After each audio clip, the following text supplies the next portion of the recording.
Olá, tudo bem com você?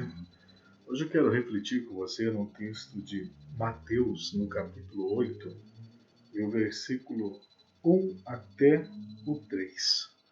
E a Bíblia diz: Ora, descendo ele do monte, grandes multidões o seguiram. E eis que um leproso, tendo se aproximado, adorou-o, dizendo: Senhor, se quiseres, pode purificar-me. E Jesus, estendendo a mão, tocou-lhe, dizendo: Quero, fica limpo.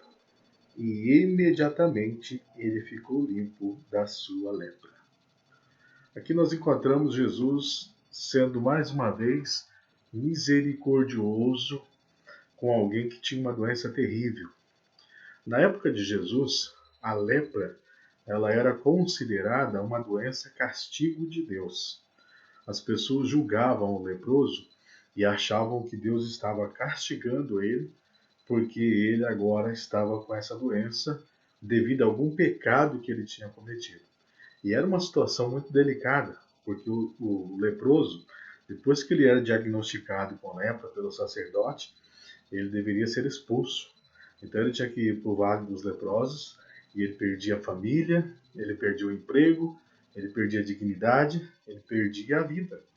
E era uma doença terrível na época. Hoje, graças a Deus, a medicina está avançada e isso não tem tanta dificuldade para ser tratada. Mas na época, além de ser uma doença que consumia a pessoa aos poucos, era uma doença que fazia a pessoa sofrer muito, porque ela era afastada do seu convívio familiar e ela então sofria muito por ser desprezada, menosprezada, e as pessoas corriam de um leproso.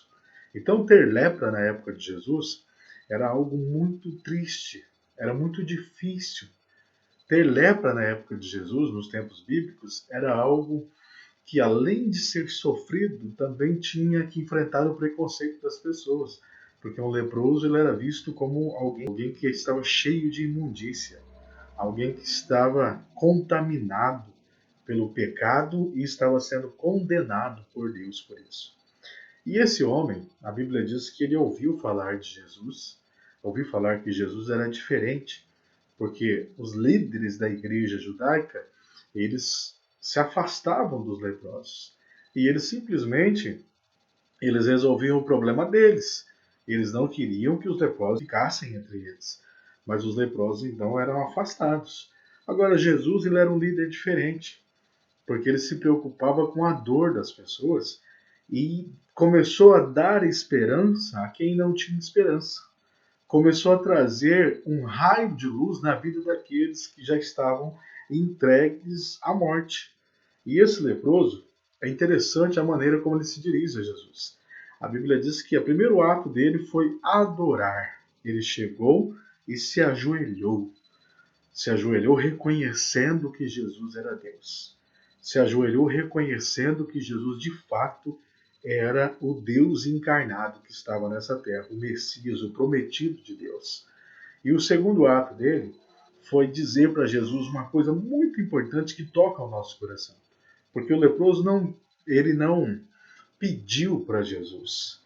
Ele não ordenou. Algumas pessoas hoje às vezes querem ordenar a Deus fazer as coisas e ficam bravas quando Deus não faz. Mas esse leproso, ele disse assim: Senhor, se o Senhor quiser, olha que coisa. Ele disse: se o Senhor quiser, o Senhor pode me purificar. E Jesus, então, estendendo a mão sobre ele, disse: eu quero, fica limpo. E instantaneamente aquele homem ficou limpo. Sabe que a Organização Mundial de Saúde diz que a cada 40 segundos uma pessoa tira a sua própria vida neste mundo. A cada 40 segundos uma pessoa perde a razão de viver, já estava perdendo a razão de viver há algum tempo, e aí resolve tirar a própria vida porque não vê mais sentido na vida, porque não vê mais razão para viver. A Organização Mundial de Saúde diz que essas pessoas entre 15 e 45 anos são as pessoas que mais tiram a própria vida. E as razões são muitas. Diz a pesquisa que alguns tiram a própria vida por uma desilusão amorosa, teve um problema sério no amor, e aí acabou perdendo a motivação e acabou ficando depressivo, chateado e acaba não vendo mais razão para viver.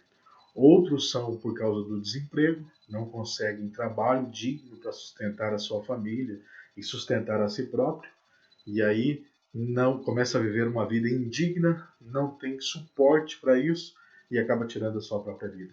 Outros também, segundo a pesquisa, tiram a sua própria vida porque tiveram uma falência, tinham tudo e de repente a crise veio e essas pessoas não tiveram mais condição de se manter naquilo que elas estavam acostumadas e aí ficam com vergonha de enfrentar as coisas do jeito que elas são, a realidade de agora, e daí acabam tirando a própria vida também.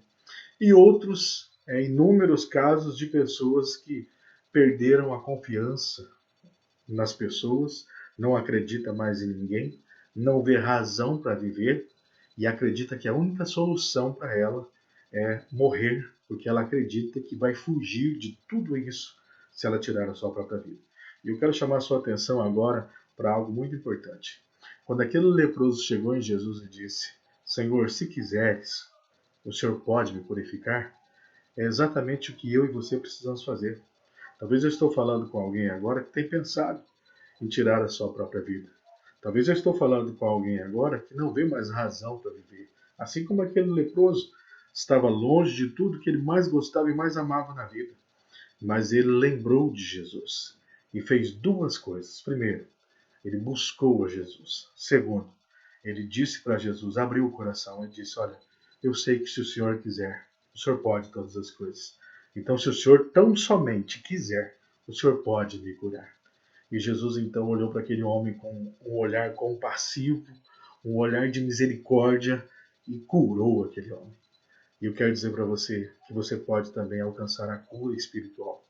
Você que está sofrendo, que está triste, que está angustiado, que está desanimado, que está sem vontade de viver, que está perdendo a força, que está angustiado e envergonhado com alguma situação, você que está desmotivado, tão somente olhe para Jesus. Tão somente diga a Jesus: Senhor, se o Senhor quiser, o Senhor pode mudar a minha história. E Jesus mudará a sua história. E você depois vai sorrir e vai lembrar do seu passado, como Deus transformou a sua vida e fez você voltar a sorrir e ter esperança e viver uma vida melhor. Se apegue com Cristo, faça isso hoje.